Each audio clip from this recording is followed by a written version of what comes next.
Greetings, exalted ones. I am Lax Sivrak, and thank you for joining this review and unboxing and candid discussion about the Power of the Force 2 Electronic X-Wing. Brought to you by Brett at Collecting with Cool. I think he obviously wants my nuts, ladies and gentlemen. Sexy Hulk Hogan fucking haircut motherfucker. Lack did have this as a child. So Lack's whatever, I don't know. Lack lived a certain way, and then he lived a different way, and then at one point he was ripped away from that way of life. Anyway, when changes of life happen, very few things actually make it. And, I'm lucky that I have some of the things from my childhood that I do have for those reasons. Some of the larger things that I was able to procure in the short time that I lived in a time and a place where that was a thing in my life, I did have this, and all that shit's long been gone. Because that was only a small point in my life, and then there was a thing that happened. And it was it's when you can't take everything with you, obviously. Obviously. But I did have this as a kid, and I fucking liked it, I mean, I don't want to say I loved it and it was my favorite thing, but, you had to have it. This was definitely part of the kids' movement of, I have to have that. It's an X-Wing. You cannot play Star Wars without an X-Wing.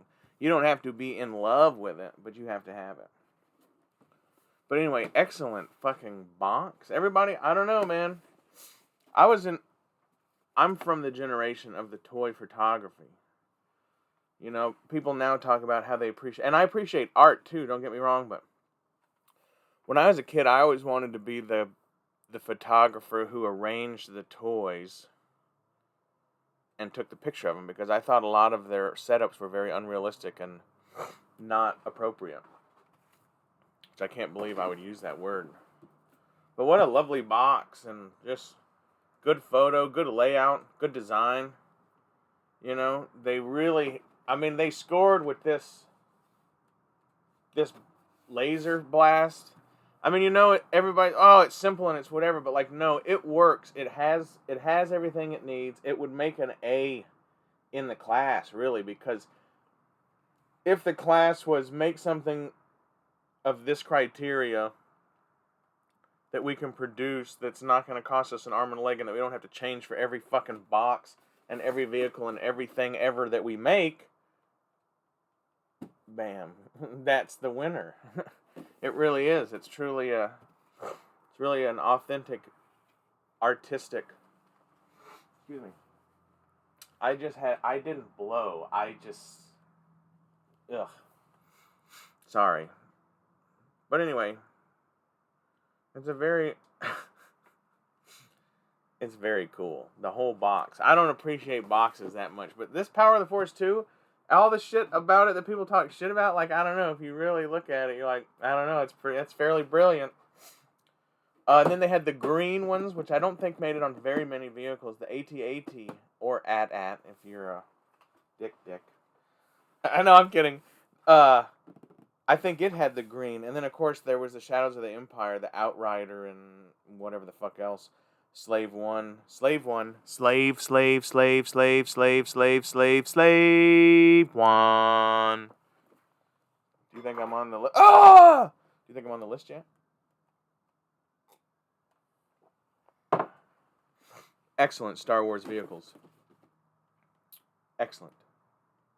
With 2 real sounds. So let's get this bad boy open. Cutscene. And here we are. Check it.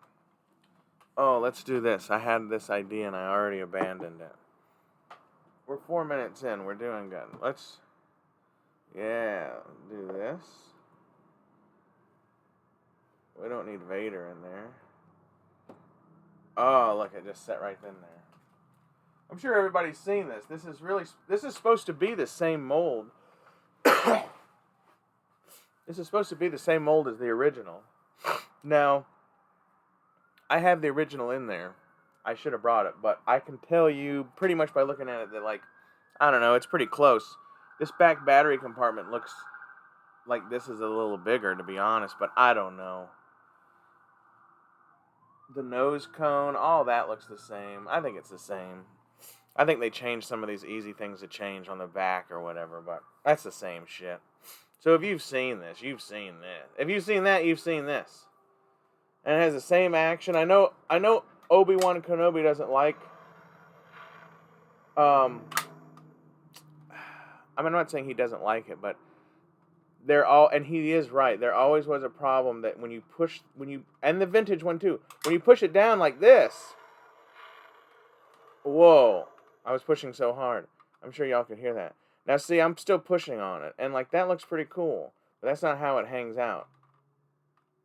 You see that? That's literally, you see how small that movement is? Do you see how small that movement is? But that's literally what you're talking about is the difference. And it makes a big difference. I'm not disagreeing with you, Nick. But I am just pointing out that, like, isn't it amazing that how little of a difference it really... Now that other one, that only one, I can't remember what that is. You'll have to tell me, brother. But he has one of the new ones. I'm sure it's a Legacy or something, right? And like, yeah, it has a different type of mechanism he was showing us. And that motherfucker goes, snap! Like a young man. Like a young man in the morning. It's ready is all I'm saying, right?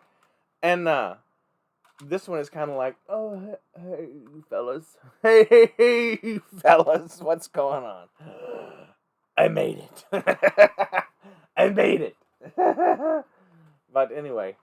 But still a very cool fucking ship, though, right? And then we all know this. Hold on.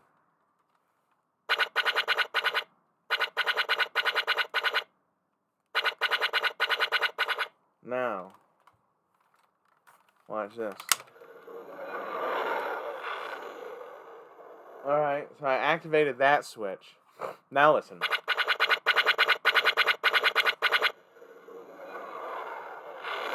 Right? So there's a whole nother switch in there.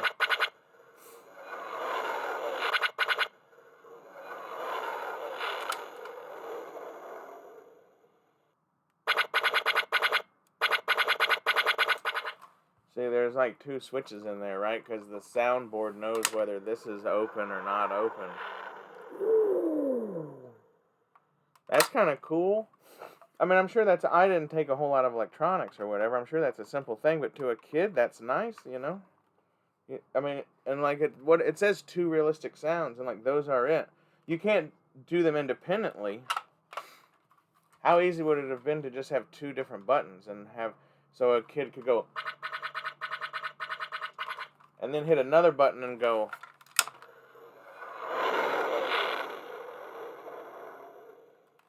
You know, those are pretty cheap sounds too, you know, like they're not even trying to do a voice or whatever. But this is an older toy, so it's alright. It's not that old. It's really not. 30 years ago was not 1968, so. But man, I gotta tell you, fucking awesome. This is in excellent condition. Brett sent along, this had a bunch of stickers on it, but they were all obviously peeled up and stuff. I saved them as best I could. And, but Brett also sent a, I don't know if I think it's original, but like it's either original or whatever it is. But he sent a sheet of X-Wing stickers. Now I'm not going to apply them, maybe at all, because I would really like to do a custom paint job on this. But this is very nice. It's basic. It's new in the box. It came with whatever batteries are in there because it's working.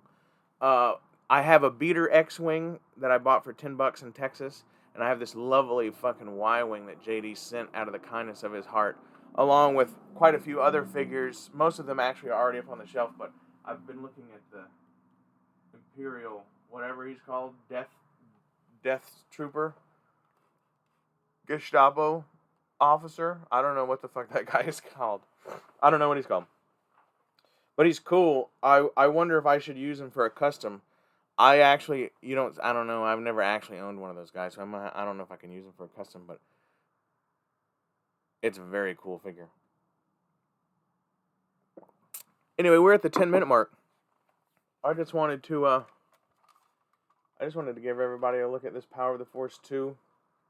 It's not even on camera, motherfucker. I just wanted to show everybody this Power of the Force 2.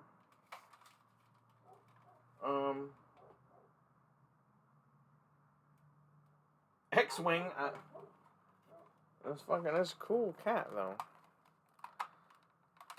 The cockpit is small. That was the one thing, though. We all remember that. Because the X-Wing Luke that came out is basically the only figure that fits in here. I think even the Farm Boy Luke that's on the box, I think these probably got shit cut off of him in that picture. I don't think he fits in there right. And they didn't come out with the... When this picture was taken, they didn't have the X-Wing Luke made yet. But so anyway, this has been This is Lax Sivrak. I flew one of these during the Battle of Endor. I was talking to Obi-Wan Kenobi about this, and now I forgot. But anyway, he has that other one where the wings really do snap, and I agree with you, Nick. This one is a little bit...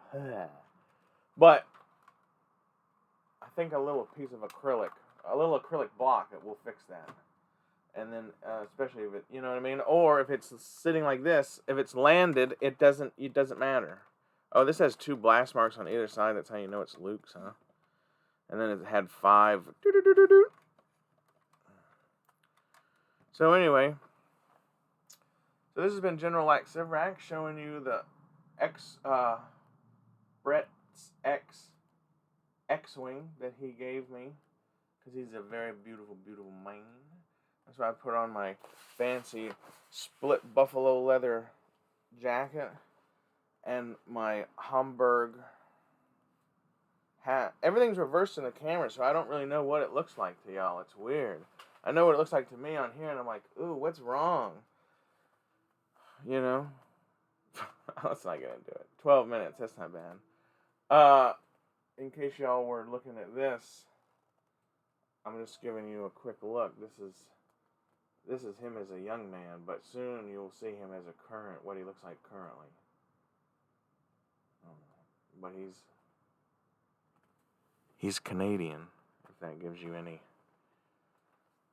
I'm sure him not having a gun might have probably, him not having a firearm probably gave that away. That's how you knew he's Canadian.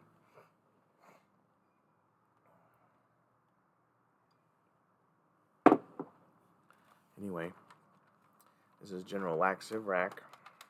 Oh yeah, I flew one of these at Endor. The story goes that I went down and crashed on Endor, but I just faked my own death. This coffee's not agreeing with me. Right here. But I actually didn't. I faked it. I pulled a fucking Yoda, motherfuckers. You fuckers. Anyway, this is General Lax Sivrak saying,